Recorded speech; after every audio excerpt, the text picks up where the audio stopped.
합독하겠습니다. 시작.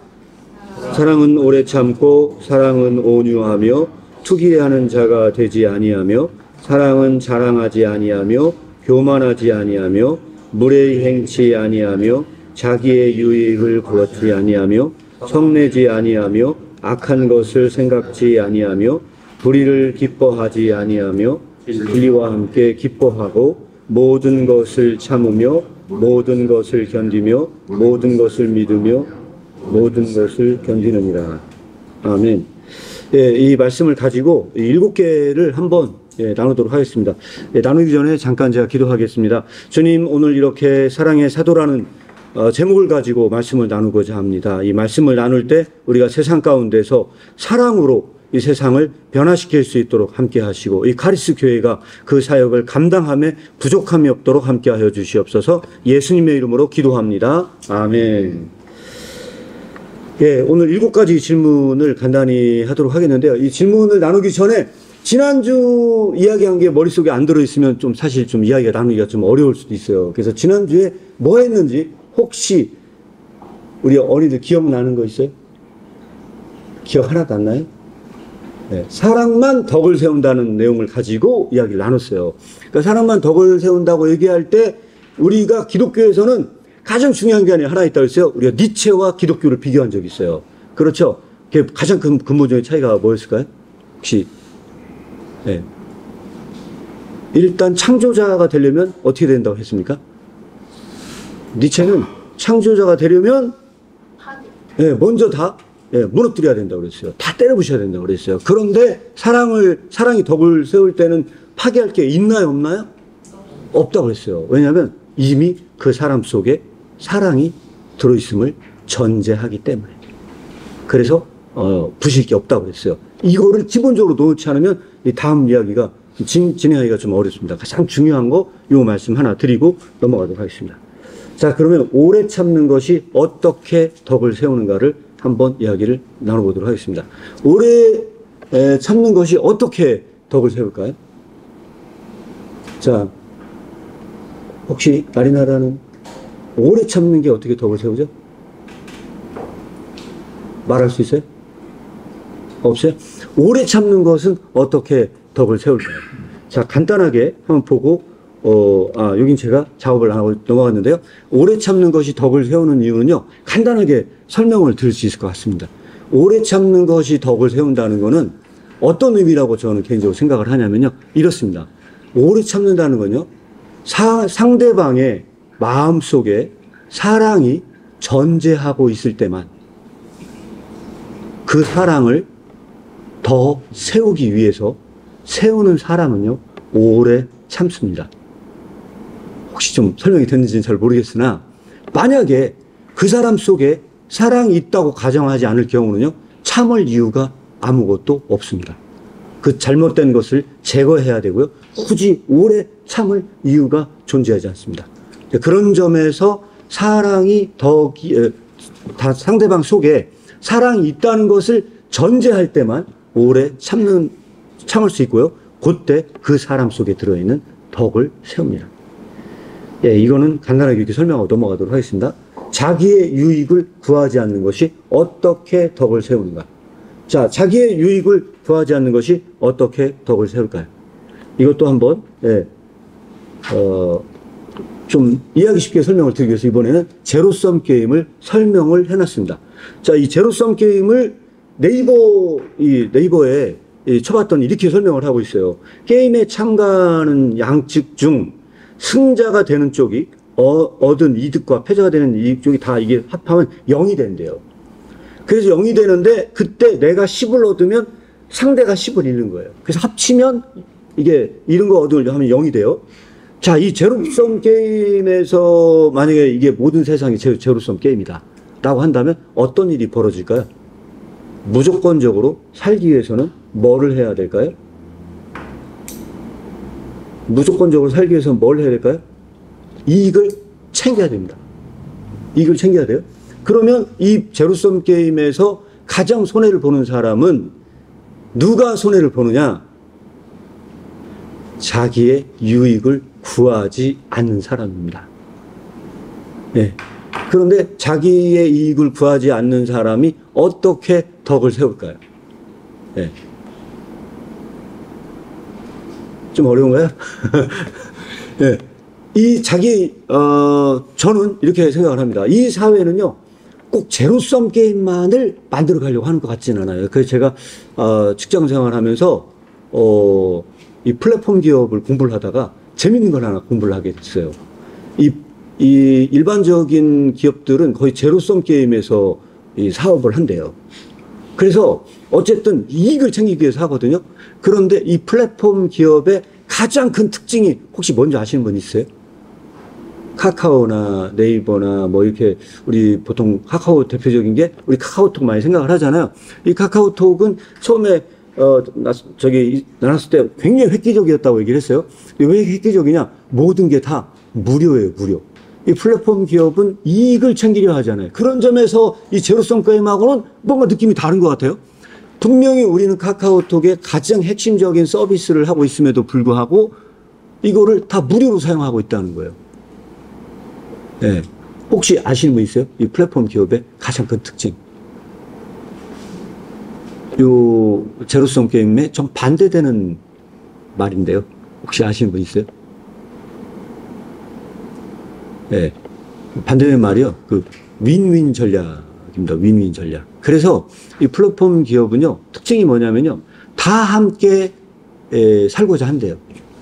그때 가장 중요한 핵심 원리 중에 하나가 뭐냐면 이익을 구하지 않는 거래요. 네, 이익을 구하지 않는 거. 그래서 무료로 해요. 근데 무료로 하다 보니까 전 국민이 다 카카오톡을 쓰게 됐어요. 그래서 다 카카오톡을 쓰게 됐는데 왜 플랫폼이라고 얘기를 하느냐. 그래서 그 책에서는 그렇게 설명을 해놨더라고요. 뭐냐면 인천공항을 한번 생각해 보래요. 인천공항의 핵심 서비스는 비행기를 이착륙하면서 손님을 태우고 하는 것을 가장 기본적인 플랫폼이거든요. 그런데 그 하나 때문에 거기 깃들고 사는 수많은 기업들이 존재한다는 거예요. 뭐 찜질방도 거기 있고요, 옷가게도 있고요, 뭐 수많은 기업들이 들어와서 생태계가 구성이 되더라는 거예요. 그럼 마치 그것처럼 플랫폼 기업은 이익을 구하지 않고 거기서 많은 사람들을 공유하고 놀이터로 만들어 놨더니 수많은 사람들이 먹거리가 생기기 시작을 하더라는 거죠. 저는 이게 미약하지만 사랑으로 이익을 구하지 않는 사람은 이와 비슷한 방식으로 사람을 세워요. 자, 플랫폼 기업은 사람을 세운 건 아니지만 여러 기업들을 세웠어요. 그 하나 때문에 깃들고 있는 많은 사람들이 먹고 살 수 있게 만들었어요. 그런데 요즘에 왜 카카오가 욕을 얻어먹겠어요? 실제적으로 그렇게 모든 걸 무료로 하면서 많은 사회에 기여하는 기업인 줄 알았더니 옛날에 대기업했던 문어발식으로 결국은 자기 이익을 챙기면서 심지어는 수많은 서민들이 그 먹어야 할 먹거리조차도 위협을 가하더라는 거예요. 그래서 이렇게 생각한 거예요. 사람들이 카카오는 우리의 친구인 줄 알았더니 우리의 적이네? 이렇게 된 겁니다. 그러나 원래 본질로 돌아가라. 야, 네가 친구로 삼으려면 그대로 남아라. 저는 이게 바로 기독교가 해야 될 목 중에 하나라고 생각을 해요. 그런 점에서 자기의 유익을 굳지 않는 사람만 누굴 세운다? 네, 덕을 세워요. 다른 사람들을 세울 수가 있다고 생각해요. 네. 그리고 또 하나는 뭐냐면요, 그래서 자기의 유익을 구하는 사람은요, 반드시 뭘 무너뜨려야 돼요. 뭘 무너뜨려야 될까요? 제로섬 게임에 의하면요, 나의 이익을 구하는 그 순간요, 그 사람은 니체처럼 돼요. 다른 사람의 유익을 무너뜨려야 돼요. 오직 그때만 자기의 이익을 구할 수가 있어요. 이렇게 이거는 설명하고 넘어가도록 하겠습니다. 불의를 기뻐하지 않는 것이 어떻게 덕을 세우는가. 중요한 퀴즈입니다. 자, 오늘 나이나라 한결이, 우리 한결이 책 말고요, 중요한 퀴즈예요. 이거 안 맞추면요, 이건 진짜 상품이 있을 수 있어요. 자, 상품이 있을 수 있는 제일 중요한 퀴즈예요. 불의를 기뻐하지 않는 것은 어떻게 덕을 세우는가. 자, 이거를 좀 쉽게 설명하면요, 불의를 기뻐하지 않는 것이 사람들을 세운다는 거예요. 사람들을 세운다는 거예요.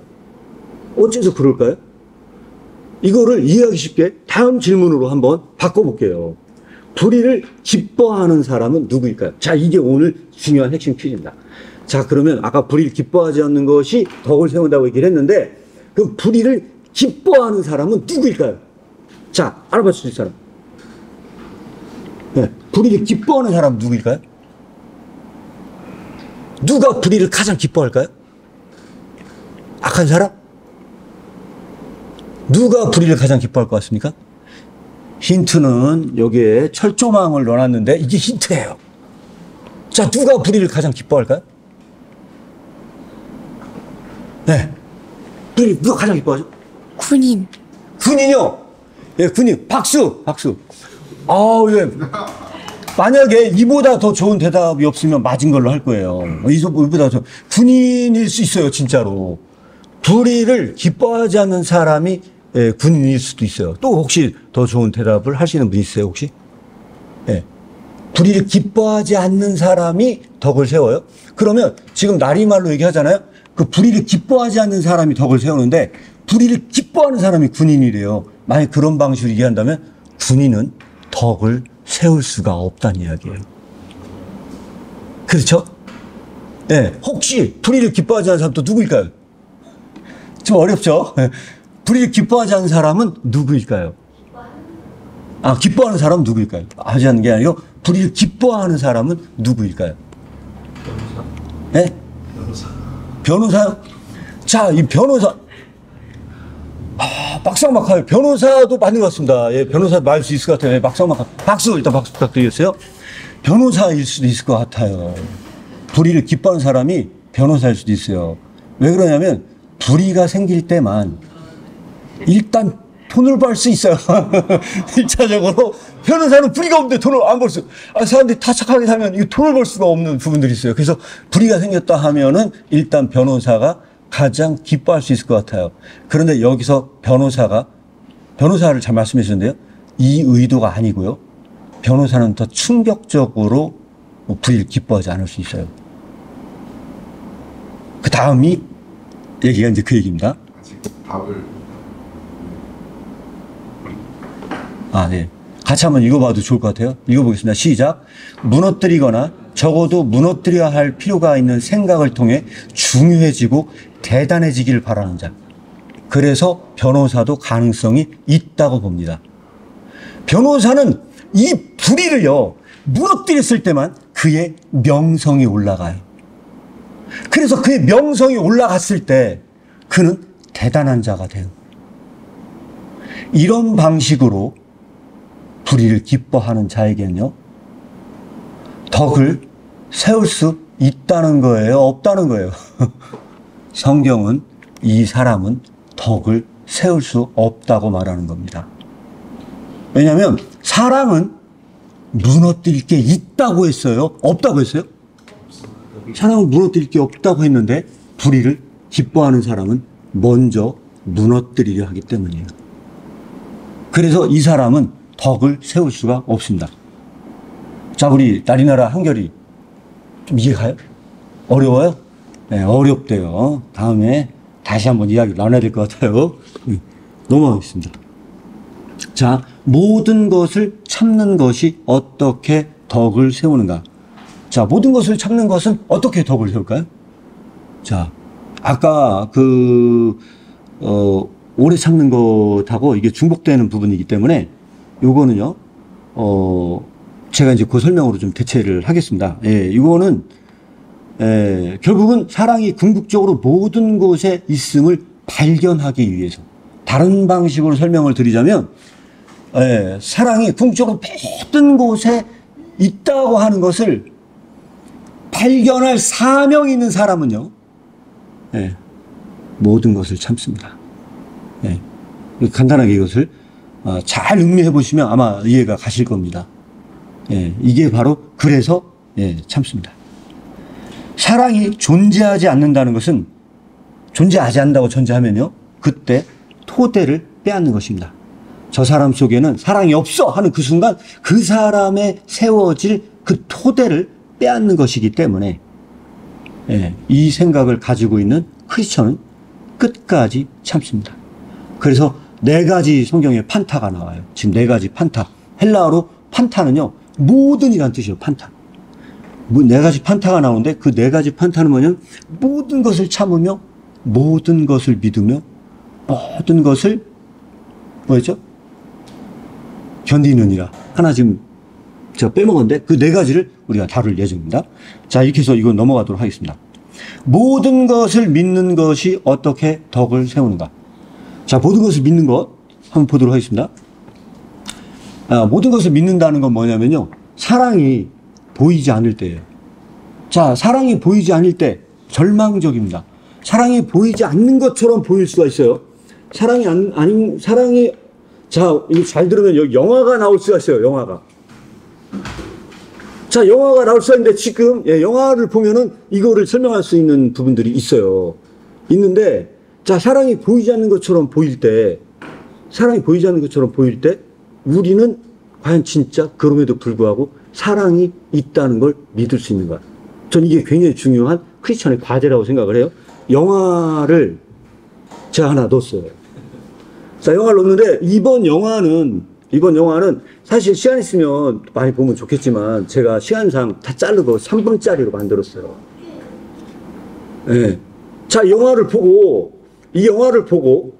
알아맞출 수 있으면 되게 좋겠어요. 네?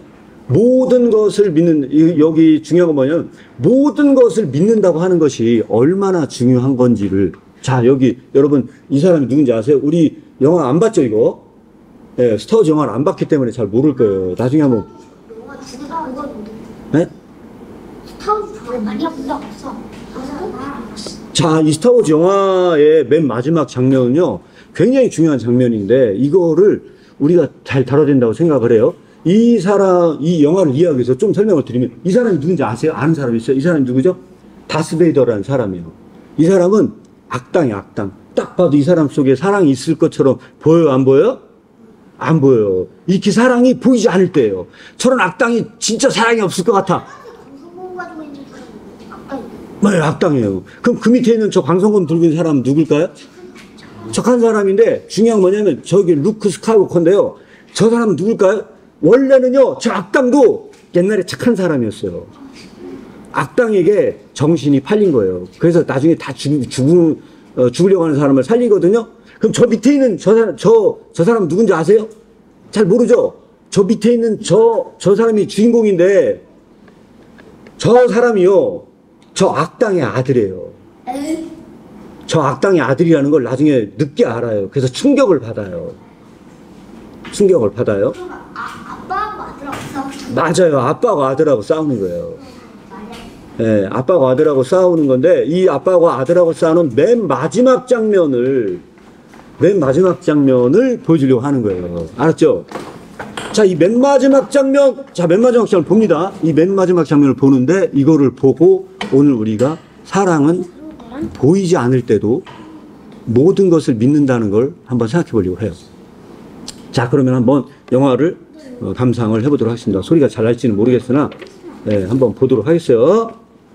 자, 벌써 알아요. 아버지 나오잖아요. 아까 그 악당이 아버지. 저 목사님 옆에 알아요? 저 목사님 옆에 가서 앉아도 돼요. 네, 거기 앉아요. 자, 지금부터 그러면 갑니다. No, Father. So, you have accepted the truth. I've accepted the truth that you were once Anakin Skywalker, my father. That name no longer has any meaning for me. Obi-Wan once thought as you do. You don't know the power of the dark side. I must obey my master. I will not turn, and you'll be forced to kill me. If that is your destiny. Search your feelings, Father. You can't do this. I feel the conflict within you. Let go of your hate. It is too late for me, son. The Emperor will show you the true nature of the Force. He is your master now. It is pointless to resist, my son. There is no conflict. You couldn't bring yourself to kill me before, and I don't believe you'll destroy me now. You underestimate the power of the dark side. If you will not fight, then you will meet your destiny. You cannot hide forever, Luke. I will not fight you. Give yourself to the dark side. It is the only way you can save your friends. Yes, your thoughts betray you. Your feelings for them are strong, especially for sister. So, you have a twin sister. Your feelings have now betrayed her too. Obi-Wan was wise to hide her from me. Now his failure is complete. If you will not turn to the dark side, then perhaps she will. Luke, help me take this mask off. But you'll die. Nothing can stop that now. Just for once, let me look on you with my own eyes.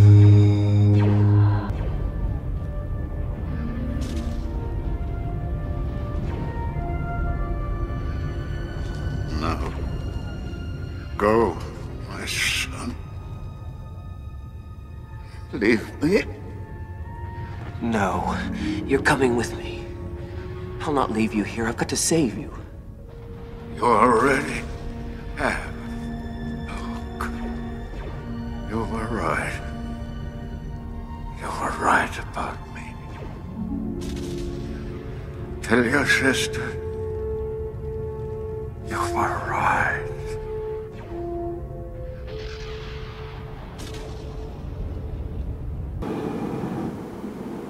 예, 여기까지입니다.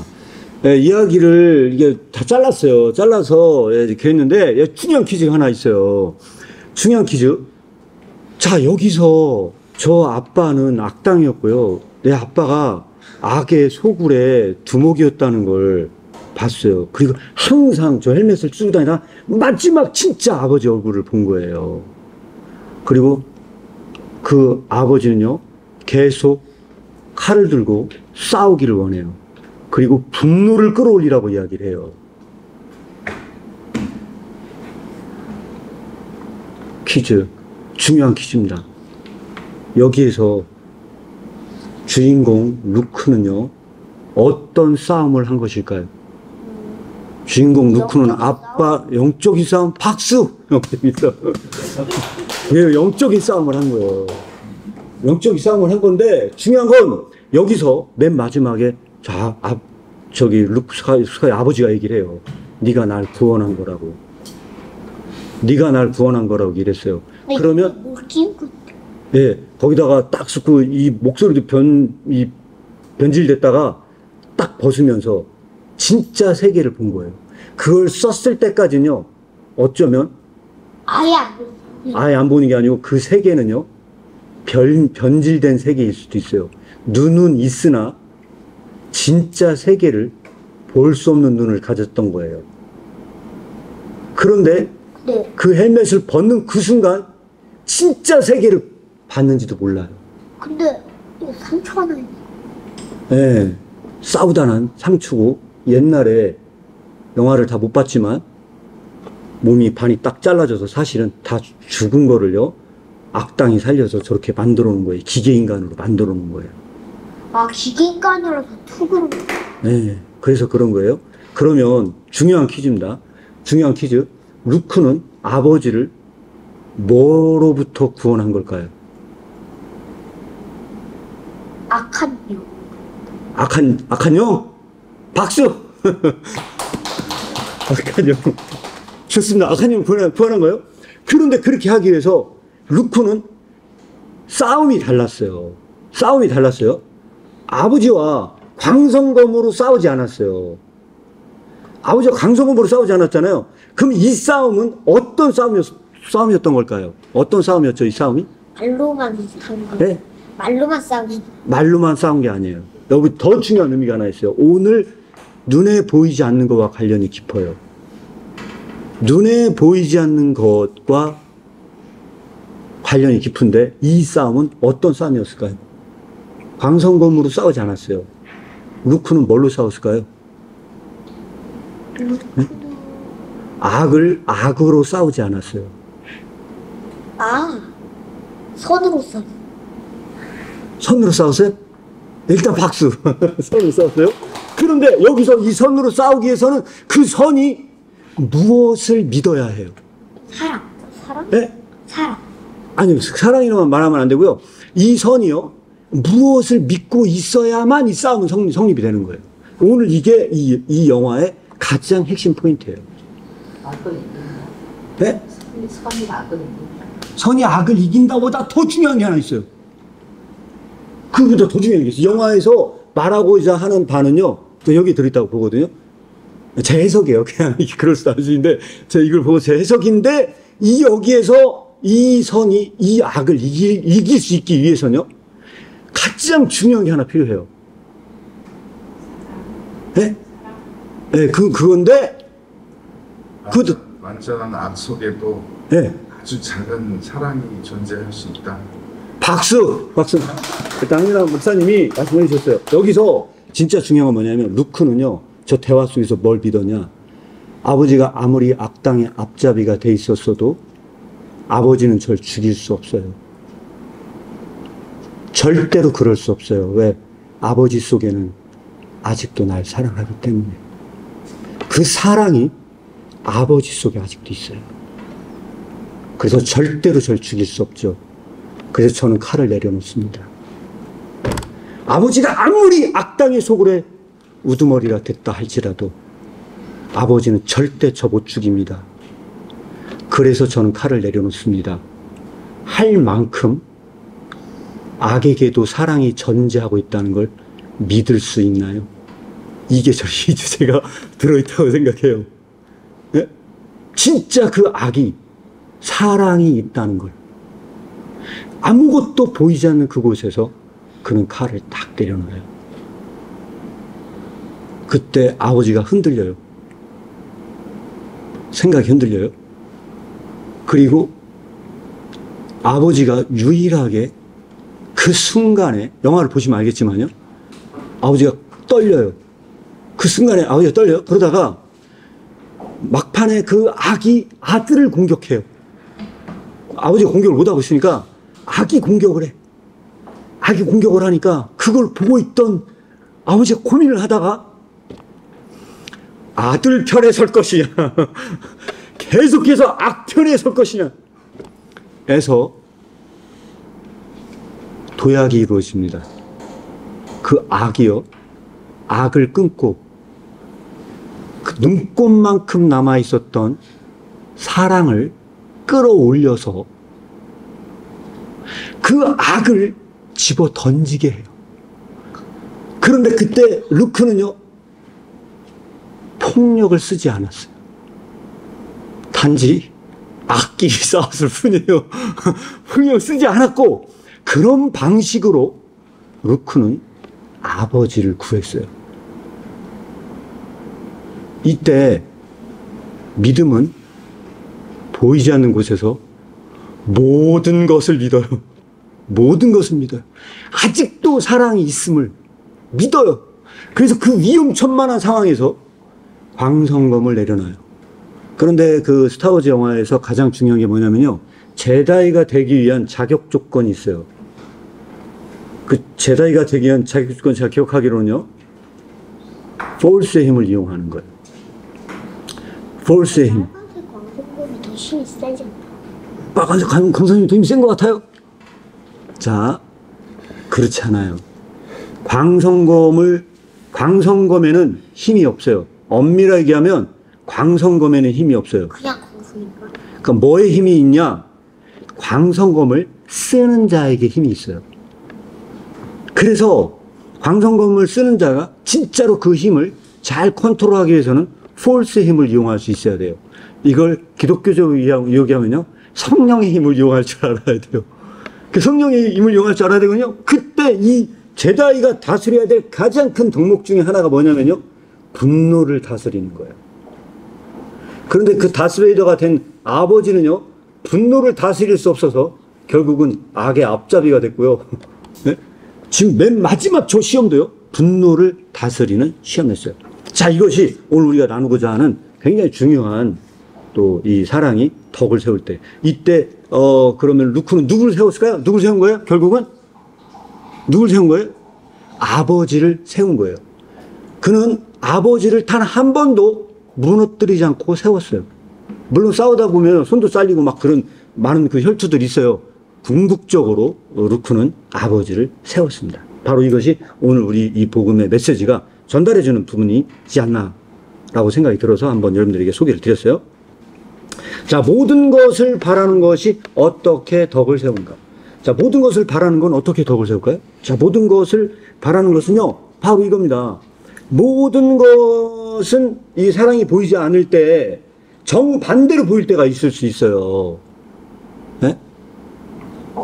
정반대로 보이는 게 있을 수가 있습니다. 그래서 오늘 우리가 나눈 얘기 중에 고린도전서 13장에 보면요, 뭐라고 나오냐면 모든 것을 참으며 모든 것을 믿으며 모든 것을 바란다. 자, 이 모든 것을 바란다 해서 오늘 이 모든 것을 바란 성경에 예가 있다면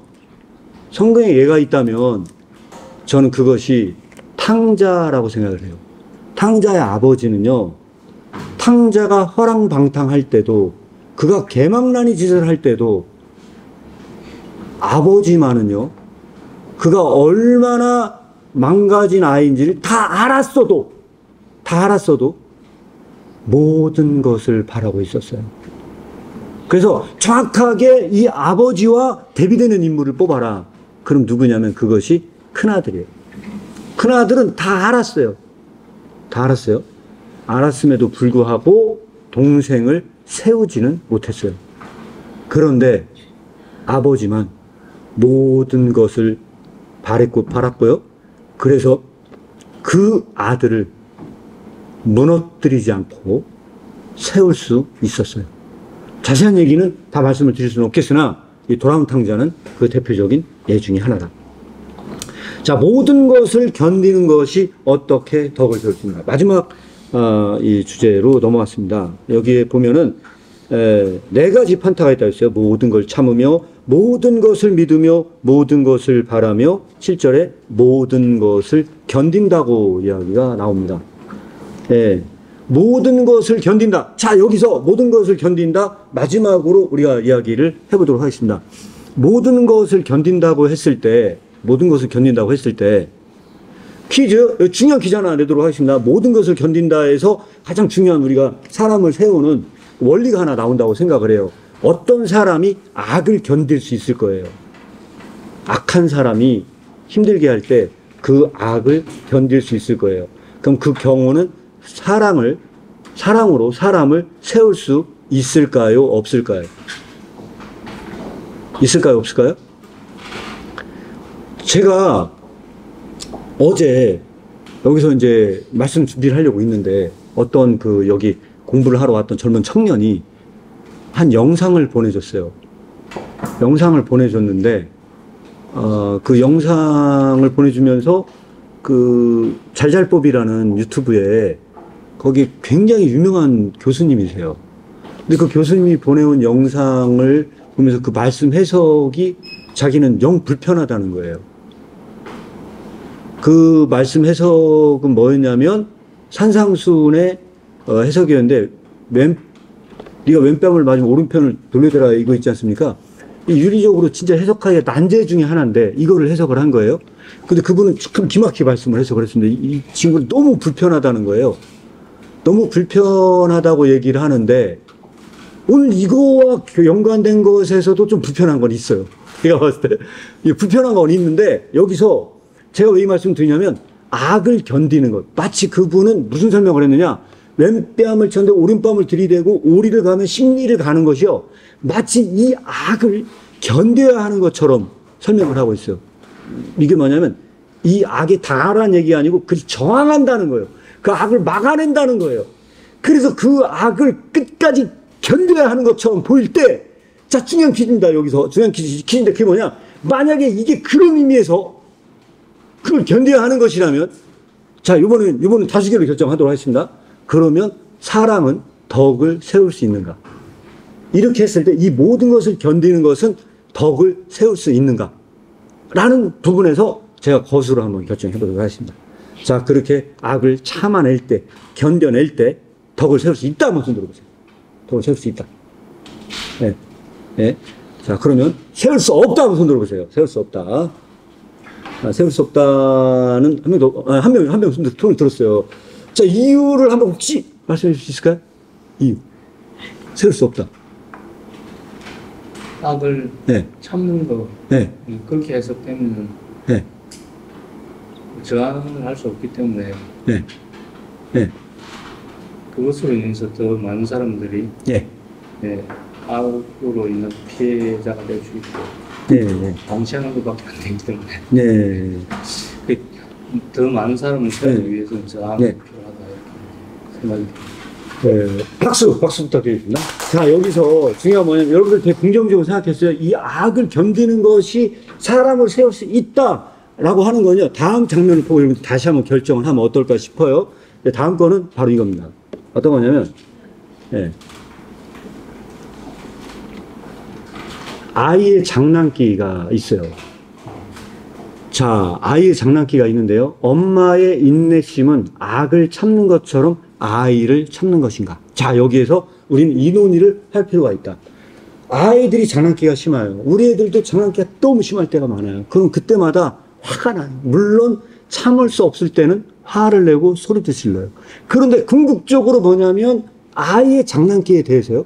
엄마는요, 참긴 참아요. 근데 아까 전에 있었죠? 우리가 악을 참는 것과 같은 방식은 좀 아닌 것 같아요. 엄마가 아이의 장난기를 참아야 할 때 그 아이를요, 악한 놈이야 저럼 하고 참을까요? 어떻게 생각하세요? 그건 아니죠. 그건 아니잖아요. 그죠? 그런데 중요한 건 뭐냐면요, 엄마는 저걸 참아요. 근데 저걸 참을 수 없는 사람이 있을 수도 있어요. 아이의 장난기를 도저히 참을 수 없는 사람은 누구냐? 새엄마일 수도 있어요. 새엄마가 아이를 미워하고 분노하는 이유는요, 그 아이의 장난기를 견딜 수 없기 때문이에요. 그래서 그 아이를 뭘로 만드느냐? 장난기 많은 아이가 어느 날 가장 기가 죽은 아이가 될 수도 있어요. 그러나 진짜 엄마는 그렇게 아이를 기죽이진 않습니다. 오히려 엄마가 참아요. 그런데 그렇게 참을 때 엄마는 그 아이에게 사랑이 있음을, 깃들어 있음을요, 언제나 확신해요. 퀴즈입니다. 퀴즈. 아까 악으로 악 있지만 그걸 인내하는 거와, 그래서 저항하며 참는 거와, 아이의 엄마가 장난기를 참는 것 두 개를 비교한다면 어느 것이 더 덕을 세우는 거라고 생각하십니까? 네? 어떻게 생각하십니까? 거스로 결정을 한다면, 자, 여러분, 자, 둘 중에 만약 비교한다면 아이의 장난기를 참는 엄마가 더 덕을 세운다. 그래서 아이를 세우고 있는 거다 라고 생각하시면 한번 손 들어보세요. 네. 그럼에도 불구하고 악한 사람이 있을 때 끝까지 참으면서 저항하는 사람이 덕을 세우고 있다면 손 들어보세요. 갑자기 의견이 바뀌신 것 같아요. 제가 왜 이 말씀을 드리냐, 믿는 자가 이렇게 살아가는 건 쉽지 않아요. 그런데 여기서 왜 이제 아까 젊은 청년이 그걸 보고서 사실 마음이 불편했던 이유가 바로 여기에 들어 있습니다. 믿는 자가 악을 참을 때요, 악한 자 속에 어린아이를 대하듯이 그 속에 아직도 사랑이 있음을 전제하고 참는 건 좀 다른 문제예요. 저는 이걸 완전히 다른 문제라고 생각하거든요. 그런데 그때만 저는 뭘 변화시킬 수 있냐? 악을 변화시킬 수 있다고 생각해요. 그때만. 근데 그것은 무지막지하게 어려운 일입니다. 바로 그 과제가 어디에 달려있느냐? 오늘 여기 앉아 계신 모든 성도님들이 사람을 세울 때 해야 할 과제입니다. 네, 목사님 질문 하나 네. 해도 될까요? 네, 네. 네. 개인과 사회를 네. 생각할 때는 네. 이걸 똑같이 적용할 수 있나요? 아니면 목사님 뭐 개인과 사회도 이걸 똑같이 적용을 하실 건가요? 개인과 사회를 이걸 똑같이 적용할 수는 없을 것 같아요. 개인과 사회를 적용할 수는, 중요한 질문을 해주셨는데, 개인과 사회를 적용할 수는 없을 것 같은데, 왜 개인과 사회를 적용할 수 없냐. 그래서 옛날에 그 미국의 라이놀드 리처드 리버라고요. 윤리책에도 나오는 신학자가 있어요. 이 신학자를요, 정확하진 않은데요. 미국의 부시 대통령인가 가장 존경하는 신학자 중에, 하여튼 대통령 중에 하나가 굉장히 그 존경하는 신학자 중에 하나였대요. 근데 이 리버가 도덕 애들 윤리책에도 등장을 하는데, 리버가 무슨 얘기를 했냐, 이런 얘기를 했대요. 비도덕적 사회와 도덕적 개인. 자, 비도덕적 사회. 이 사회는요, 이기적으로만 움직인다는 거예요. 이 사회 전체는요, 한마디로 얘기하면 악하다는 거예요. 그 대표적인 예 중에 하나가 뭐냐면요, 무슨 님비 현상이나 이런 거 있지 않습니까? 우리 집 앞에는 절대 장례식장을 오면 안 돼. 사회는요, 이기적으로만 움직여요. 이기적인 행동을 해. 그래서 이 사회는요, 언제나 도덕적 개인과 그 비도덕적 사회 속에서 한 개인은요, 너무 무력하다는 거예요. 일종의 달걀로 바위치기 같아요. 그래서 이 사회 속에서 개인은 살아내기가 버겁다는 거예요. 그래서 저는 이런 측면에서 기독교에서 받아들인다고 한다면요, 진리의 길은요, 항상 고난이야. 그 사회는요, 그런 속에서 살아내야 되기 때문에 더욱더 어렵다는 거예요. 그래서 이거를 사회 조직 전체에게 적용한다는 건 좀 문제는 있고요. 다만 우리가 대인 관계 속에서는 이 원리는 언제든지 적용이 된다. 그래서 우리가 사람을 세운다고 하는 것은 조직을 세우는 게 아니고요. 조직을 세우는 게 아니고 우리는 하나하나 사람을 세웁니다. 조직은 언제나 저는 타락할 가능성이 있다고 생각을 합니다. 언제나. 그것은 뭐냐? 교회도 공동체잖아요. 공동체는 가만히 있으면요, 무조건 다 썩어요. 날마다 새로워져야 돼요. 날마다. 그래서, 그렇게 돼야 됩니다. 그래서 아이들 그 논술 문제에서도 가장 많이 나온 것 중에 하나가 뭐냐면요, 탁상행정, 관행, 맨날 이런 얘기 해요. 왜 그런 얘기를 하느냐? 원래는 조직이라는 게 사람을 섬기기 위해서 만들어졌어요. 그런데 이게 시간이 쫙 지나가잖아요? 그러면 어떤 일이 발생하느냐? 조직이 사람을 섬기는, 공동체가 사람을 섬기는 게 아니고 그 사람이 그 조직을 유지해야 하기 위해 봉사해요. 그래서 한 개인은요, 거대 조직의 한 부품화가 돼요. 그럼 그때 뭐가 생기느냐? 인간 소외 현상이 발생을 해요.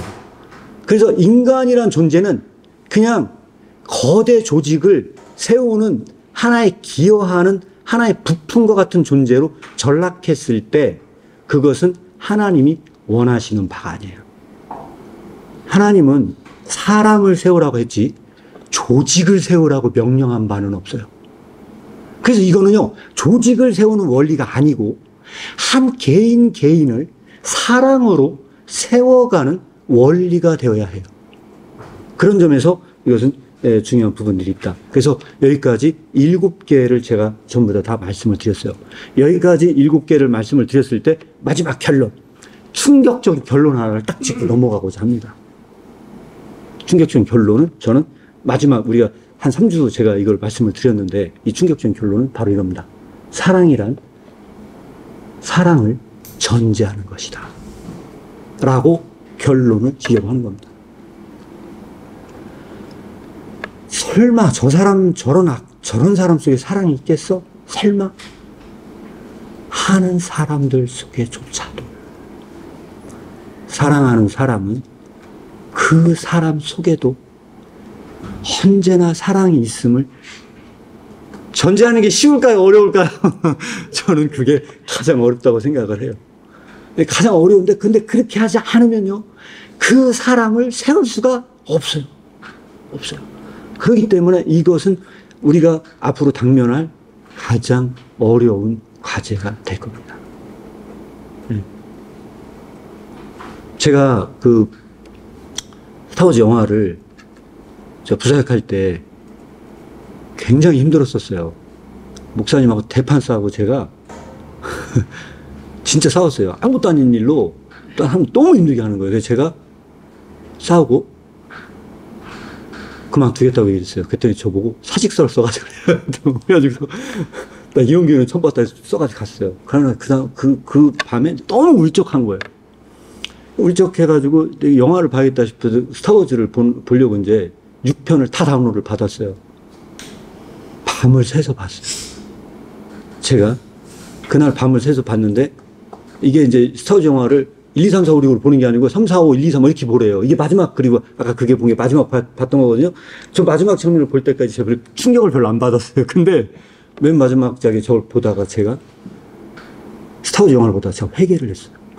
저거 영화를 보다가 제가 은혜를 받아가지고 회개를 했어요. 회개했는데 뭐냐. 제가 너무 화가 나가지고 저지른 일이었거든요. 어제 맨 마지막 장면이 뭐냐면 네 분노를 다스려야 된다는 거였어요. 그게 저였던 거예요. 그래서 저 영화를 보고 제가 하나님께 다시 회개를 하고, 아, 내가 아직도 부족하구나. 많이 부족하구나. 하고 딱 덮고 하나님께서 저에게 주신 훈련으로 알고 하겠습니다. 다시 목사님 찾아가서 제가 무례한 짓을 했습니다. 그냥 아마 열심히 하겠습니다. 하게 만든 영화가 저 영화였어요. 예. 그래서 이제 그렇게 했거든요. 근데 믿는 자들은요, 이게 진짜 제일 힘든 과제인 것 같아요. 여기 앉아 계신 분들이 다 이 사랑으로 이 세우는 과제가 이걸 전제하지 않는 한 불가능함을 깨닫고 꼭 승리하셔서 이 사람을 세우는 교회가 되었으면 좋겠습니다. 제가 세워져야 되고요. 하고 싶은 말이요. 아, 예. 여기서 이제 사랑이라는 것에 대한 데피니션이 먼저 예. 정리가 돼야 될 것 같아요. 왜냐면은 사랑이 무엇이냐라고 했을 때 여기서 말하는 것이 문학이나 시학이나 어떤 감정적인 심리적인 그런 인간의 휴머니즘적인 그런 것들을 말하는 것이 아니라 고린도전서의 사랑을 예수님으로 바꾸면 너무 명확해져서 지금 말씀하신 모든 것들을 사랑의 인내는 어떻게 덕을 세우는가 할 때 이걸 우리가 그리스도가 우리 안에 있을 때 절로 가시를 맺게 되지만 이것을 우리가 지금 뭔가 힘써 행한다고 할 때에 너무 지난하고 너무 어렵고 이제 이런 문제가 될 것 같아서 1번에 사랑의 인내는 어떻게 덕을 세우는가를 예수님의 인내는 어떻게 덕을 세우고 예수님은 자기의 유익을 붙지 않는 분으로서 어떻게 덕을 세우고 이렇게 바꿔버리면 일단 쉽게 개념이 오는데 맞습니다. 사랑이라는 걸 인간 차원에서 성취해야 되는 걸로 할 때는 굉장히 관념적이 될 것이라는 생각이 듭니다. 좋은 말씀 해주셨습니다. 그래서 제가 이 논술 강사 무슨 교육하는데 갔던 그 철학 강사 그런 얘기를 하더라고요. 그분이 무슨 얘기를 하냐 이렇게 말씀을 해주셨어요. 저한테. 저도 깜짝 놀랐는데 지금 읽었던 구절에다가요, 사랑 대신에 본인의 이름을 넣어버려요. 말이 되나? 본인의 이름을 넣어버려요.